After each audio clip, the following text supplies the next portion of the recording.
Hello, my name is Kevin, and I will be doing a focused cardiac assessment today. So first, I will come in and introduce myself to the patient. Hi, my name is Kevin. I'll be your nurse today, and I'm going to be listening to your heart sounds. Okay. I would ask the patient if they're experiencing any pain, 0 being no pain, 10 being the worst pain they've ever felt, and ask them if they have any questions. I would ask for their name and date of birth, and I would check it with the armband. Okay. I would check for safety, making sure that the wheels are locked, the bed is low, the call bell's in reach, and the equipment is checked. I would provide us with privacy and raise the bed to an appropriate height. At this point, I would wash my hands and apply clean gloves since I've touched several surfaces. I would ask some background questions, such as if they have any family history of heart disease, if they take any heart medications, if they are have any history of poor diet, such as a high sodium diet. Okay. I would ask if they have any history of chest pain, or if they have any chest pain. I can also ask them if they have any past cardiac problems, or that their doctor has ever told them that they had an elevated blood pressure in the past, or family history of that. And then I would make sure to remove their shirt so that I can assess on the skin all the heart sounds. Okay, so first I would start with the diaphragm, listening from ape to man. So starting at the aortic, pulmonic, Erb's point, tricuspid, and then listening for 60 seconds at the mitral, or the apex.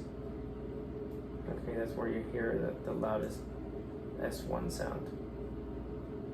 And you're listening for lub-dub on all these sides.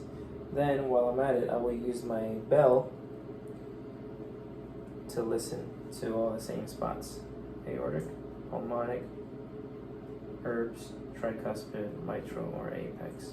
Okay, you're listening for any murmurs. Now that I have my bell activated, I will listen for the carotid arteries for any bruit. I would ask the patient to turn their face to one side, hold their breath for a few seconds, and I would listen for any swishing or blowing that could indicate a bruit. And then I would ask them to turn to the other side, and I would do the same on the other side.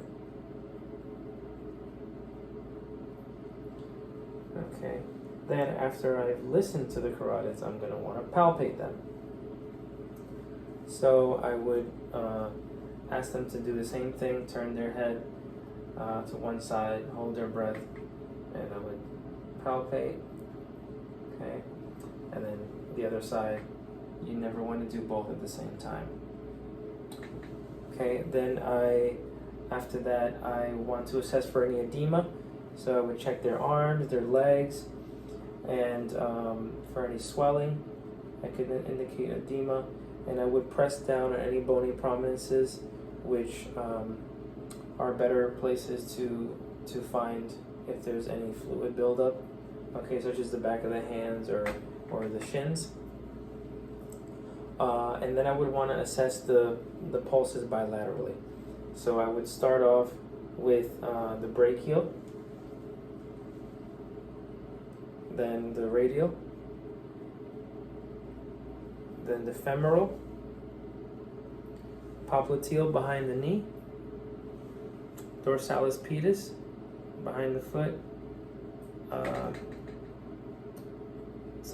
as posterior tibial behind the foot, and then dorsalis pedis on the top of the foot. Then I would, at this point, after I confirmed all that, I would lower the patient to a comfortable position, assess for safety, checking that the wheels are locked, the bed is low, call bell in reach, and equipment is working well. I would ask the patient if they have any questions, and I would remove my gloves, perform hand hygiene, and document my findings.